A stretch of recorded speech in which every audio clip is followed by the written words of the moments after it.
Assalamualaikum warahmatullahi wabarakatuh. Yang saya hormati Bapak Heru selaku dosen mata kuliah manajemen strategik, dan tak lupa teman-teman yang berbahagia. Alhamdulillahirrabbilalamin, pada kesempatan kali ini kita masih diberi kesehatan untuk dapat mengikuti perkuliahan manajemen strategik. Sebelumnya perkenalkanlah nama saya Alvina Rahmatul Ulia. Dalam kesempatan kali ini saya akan menjelaskan mengenai visi, misi, nilai dasar, motto, tujuan, dan program organisasi. Yang pertama saya akan membahas mengenai konsep dasar visi. Pastinya setiap organisasi itu mempunyai impian dan tujuan jangka panjang yang ingin dicapainya. Nah, inilah yang disebut sebagai visi. Pengertian dari visi yaitu secara bahasa berasal dari bahasa Inggris, katanya vision yang berarti daya lihat atau penglihatan, daya hayal, pemandangan, hayalan atau bayangan yang terlihat dalam mimpi atau dalam angan-angan. Nah, secara istilah, pengertian dari visi ini disampaikan oleh beberapa ahli, namun dari pengertian beberapa ahli tersebut saya ambil secara umum bahwa pengertian visi yaitu suatu pernyataan komprehensif yang dibuat sebagai pedoman atau arah tujuan jangka panjang untuk mewujudkan cita-cita organisasi pada masa yang akan datang. Kemudian ada kriteria dari visi, yaitu yang pertama mengandung pernyataan cita-cita organisasi. Jadi dalam visi ini memuat cita-cita yang hendak dicapai oleh suatu organisasi. Kemudian penyampaian visi ini juga harus singkat, jelas, dan fokus. Selain itu, yang ketiga kriterianya yaitu realistis dan sesuai dengan kompetensi organisasi. Jadi yang dimaksud dengan realistis di sini juga harus disesuaikan dengan kompetensi anggota yang ada di organisasi tersebut. Kemudian mampu memberikan inspirasi, komitmen, serta antusiasme. Kemudian mudah diingat dan dipahami oleh seluruh anggota serta mampu menciptakan kesan baik bagi pihak yang berkepentingan. Dan yang terakhir yaitu dapat ditelusuri tingkat pencapaiannya. Nah, sedangkan tujuan dari keberadaan visi atau perumusan visi dalam organisasi yaitu yang pertama mencerminkan apa yang hendak dicapai oleh organisasi. Jadi adanya visi dalam organisasi ini mencerminkan bahwa organisasi tersebut mempunyai tujuan yang hendak dicapai. Kemudian menunjukkan arah dan fokus strategi yang jelas. Nah, dengan adanya visi ini tujuan organisasi yang akan dicapai itu menjadi lebih terarah dan fokus. Kemudian menjadi perekat dan menyatukan berbagai gagasan strategik. Nah, dalam organisasi itu kan terdiri dari beberapa anggota. Nah, jadi melalui organisasi ini sebagai wadah untuk upaya mewujudkan cita-cita bersama. Kemudian mempunyai orientasi masa depan. Kemudian juga bertujuan menumbuhkan rasa komitmen terhadap seluruh anggota serta menjaga kesinambungan organisasi. Yang kedua, konsep dasar misi. Pengertian secara bahasa berasal dari bahasa Inggris mission yang mempunyai arti tugas atau utusan. Sedangkan secara istilah yaitu langkah-langkah atau tindakan formal yang ditempuh untuk memberikan kejelasan terkait apa yang dikehendaki oleh organisasi serta menjadi pegangan dalam menjalankan kegiatan organisasi yang berlangsung sekarang menuju masa yang akan datang hingga visi yang ditetapkan dapat terwujudkan.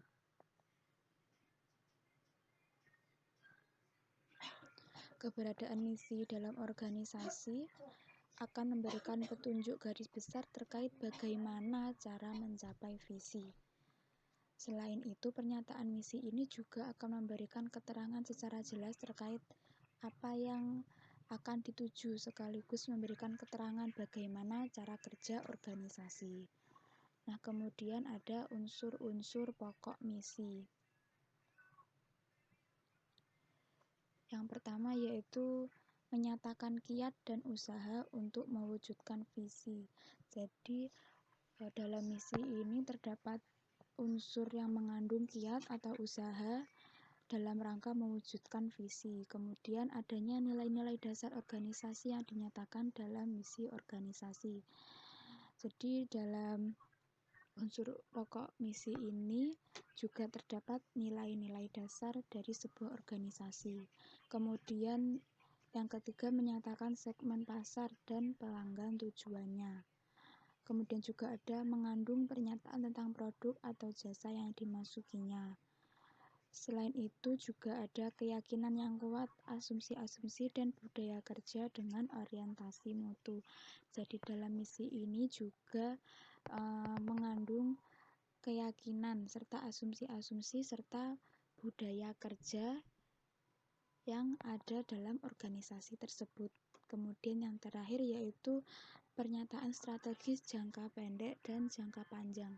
Jadi dalam misi ini tidak hanya mengandung terkait jangka pendek, namun juga berfokus pada jangka panjang yang akan ditempuh oleh organisasi. Kemudian tujuan daripada dibuatnya misi oleh organisasi yaitu membantu peserta organisasi dalam mengambil keputusan yang berdasarkan visi organisasi.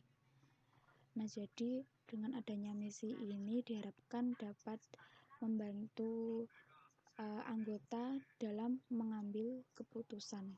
Kemudian membantu untuk mendefinisi tujuan organisasi, menciptakan kondisi organisasi yang sehat, menjadi pedoman untuk menyusun rencana bisnis bagi tim manajemen, menerjemahkan tujuan dasar organisasi sehingga waktu, biaya, dan kinerja dapat dikontrol dan dievaluasi.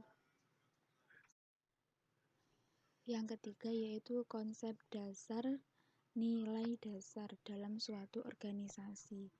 Nilai adalah keyakinan yang bertahan lama tentang sesuatu yang dianggap penting. Sedangkan jika nilai-nilai dasar organisasi adalah apa yang secara aktual memang menjadi praktek dari organisasi.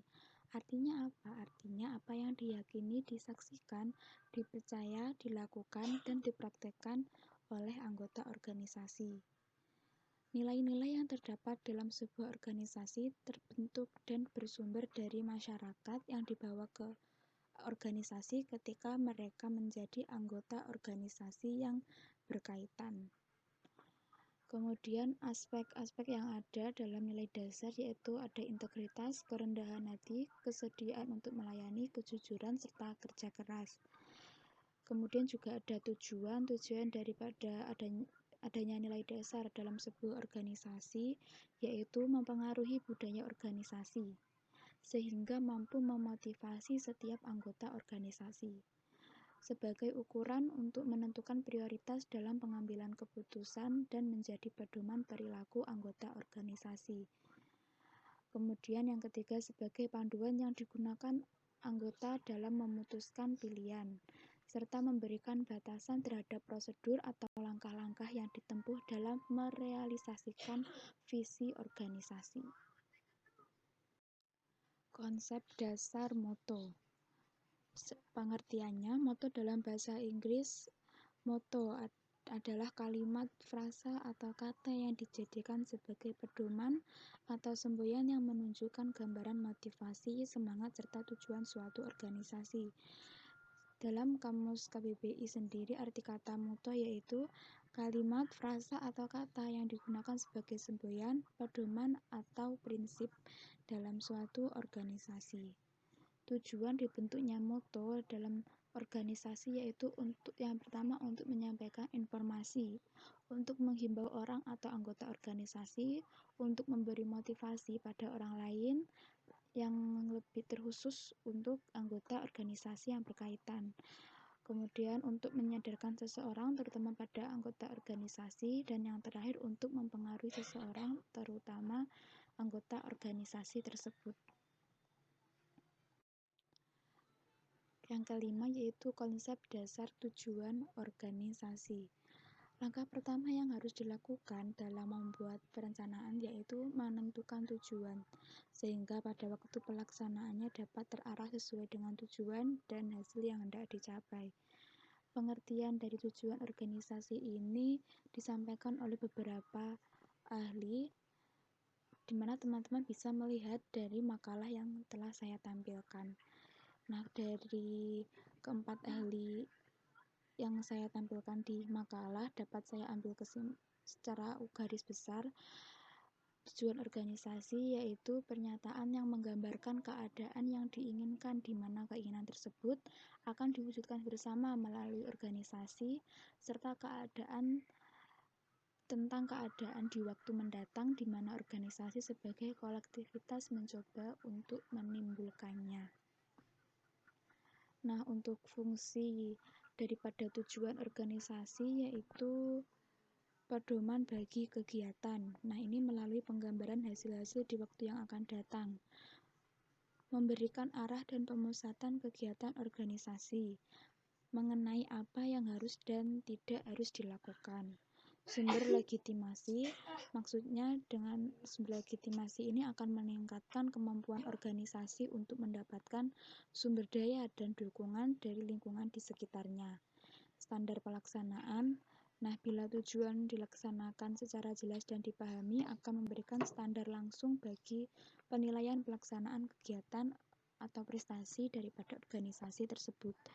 Kemudian standar motivasi, artinya tujuan organisasi ini berfungsi sebagai motivasi dan identifikasi karyawan yang penting. Dalam kenyataannya, tujuan organisasi sering memberikan insentif bagi para anggotanya. Dan yang terakhir yaitu dasar rasional pengorganisasian. Tujuan organisasi merupakan suatu dasar perancangan organisasi. Kemudian saya akan membahas mengenai desain visi. Nah, dalam desain visi ini saya akan menjelaskan mengenai perumusan daripada desain visi tersebut seperti apa.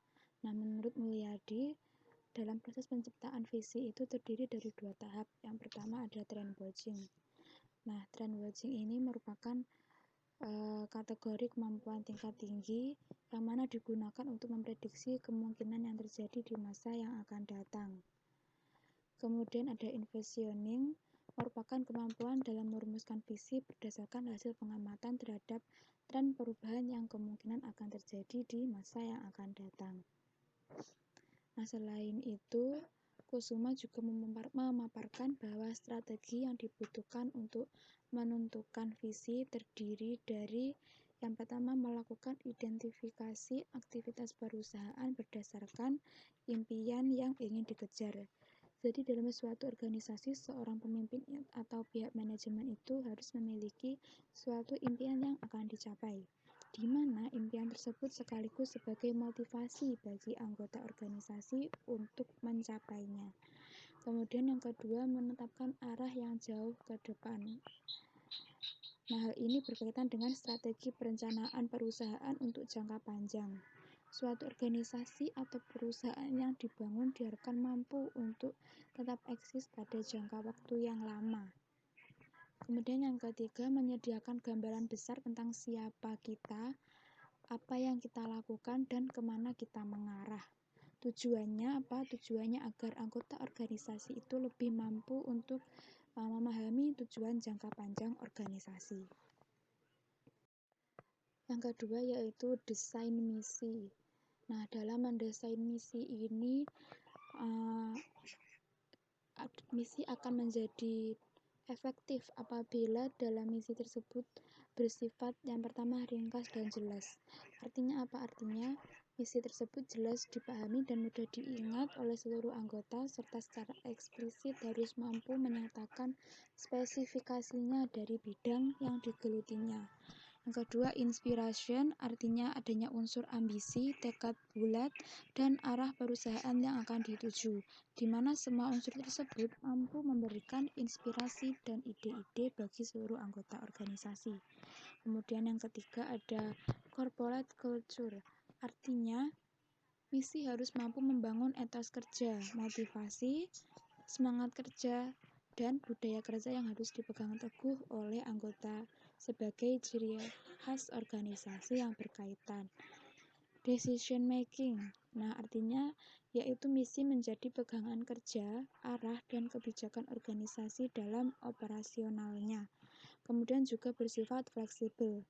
Arti dari fleksibel ini artinya di samping misi harus bersifat tegas, namun juga harus mampu bersifat fleksibel agar sesuai dengan perkembangan zaman karena waktunya yang lama. Kemudian yang terakhir yaitu unik. Dalam hal ini, sifat unik merupakan sebagai unsur pembeda sehingga faktor keunikan perlu terkandung di dalamnya dan tidak bersifat klis. Yang ketiga yaitu desain moto dalam sebuah organisasi. Nah, terkait desain moto atau pembuatan moto dalam sebuah organisasi ini lebih baik dan efektif apabila memenuhi beberapa hal sebagai berikut, yaitu yang pertama, bahasa yang menarik. Dalam sebuah moto, penggunaan kata di dalamnya itu harus mampu mengandung kata yang menarik, yaitu kata-kata dalam moto menarik untuk dibaca. Kemudian mudah dipahami, artinya pemilihan kata yang digunakan dalam moto harus dapat dipahami oleh anggota atau pembaca, sehingga seseorang yang membaca motonya akan mudah mengingat suatu kalimat yang tertulis dalam moto tersebut. Kemudian yang ketiga bersifat persuasif, di mana moto memiliki suatu ciri khas pada pilihan kata yang digunakan, sehingga mampu memiliki sifat menarik atau mengajak para anggota untuk melakukan yang sesuai dengan moto yang telah ditetapkannya. Nah, kemudian yang terakhir menjelaskan visi misi dan tujuan. Moto biasanya berupa semboyan untuk menjelaskan tujuan suatu organisasi tertentu dalam bentuk perkataan atau kalimat yang dipakai sebagai dasar tuntunan atau pegangan hidup.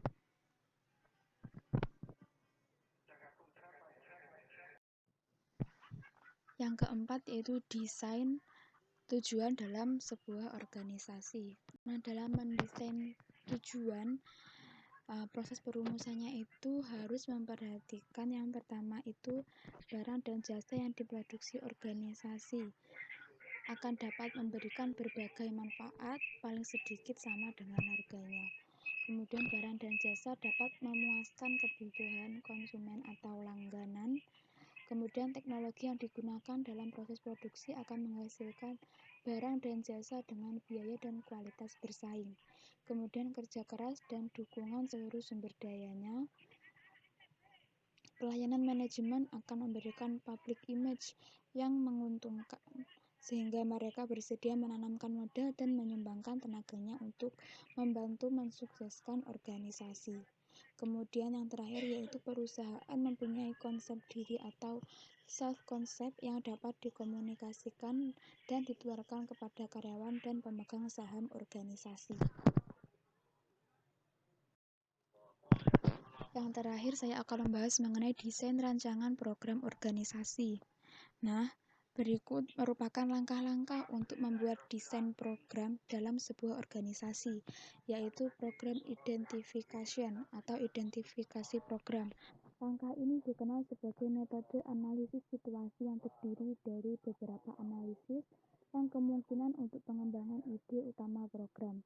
Metode ini dibuat dengan membentuk kerangka skala prioritas untuk target program organisasi yang dapat juga digunakan untuk perencanaan jangka panjang. Kemudian ada program formulation atau formulasi program. Langkah selanjutnya adalah formulasi program, yaitu penggambaran kerangka konsep yang jelas dan terorganisir meliputi beberapa hal, misalnya apa saja yang harus dicapai, bagaimana hal itu dapat dicapai, sumber daya apa saja yang harus tersedia, dan jangka waktu pelaksanaannya. Kemudian yang ketiga yaitu implementation planning. Nah, dalam pembuatan desain program, rencana kerja atau implementation planning mutlak diperlukan.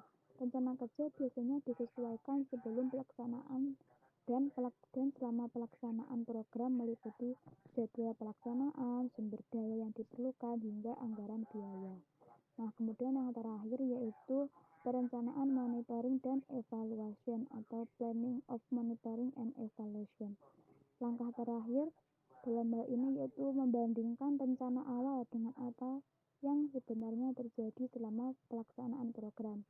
Hal ini dapat dibuktikan dengan melihat kemajuan dan menilai pelaksanaannya program sesuai dengan perencanaan kerja yang telah disusun. Nah, demikian yang dapat saya sampaikan. Kurang lebihnya mohon maaf. Sekian dari saya. Wassalamualaikum warahmatullahi wabarakatuh.